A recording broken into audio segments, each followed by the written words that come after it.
Dibanting hingga dicekik, ini kronologi dugaan KDRT yang dilakukan Rizky Bilar kepada Lesti Kejora. Kabar mengejutkan kini datang dari pasangan artis Lesti Kejora dan Rizky Bilar. Baru-baru ini Lesti Kejora melaporkan Rizky Bilar ke Kepolisian Polres Metro Jakarta Selatan pada Rabu, tanggal 28 September tahun 2022, malam hari.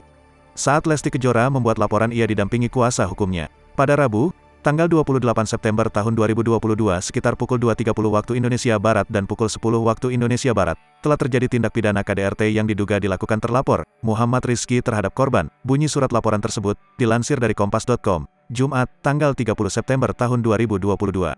Humas Polres Metro Jakarta Selatan, AKP Nurma Dewi membenarkan peristiwa yang sedang menimpa Lesti Kejora.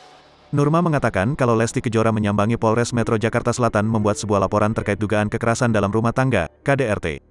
Dilansir dari surat laporan polisi yang ditandatangani oleh Kanit 3 SPKT Pilres Metro Jakarta Selatan. AKP Sumardi, awal mula Lesti Kejora menerima kekerasan dari sang suami lantaran Rizky Bilar ketahuan selingkuh di belakangnya. Karena itu penyanyi dangdut itu meminta agar segera dipulangkan Rizky Bilar ke rumah keluarganya yang berada di Cianjur, Jawa Barat.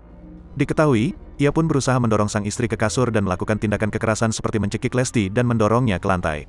Karena kejadian tersebut, ibu satu anak itu menerima beberapa luka lebam di beberapa bagian tubuhnya.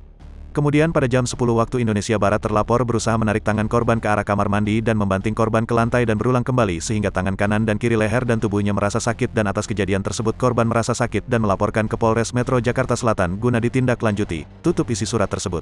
Tentu saja kabar ini membuat publik menjadi heboh.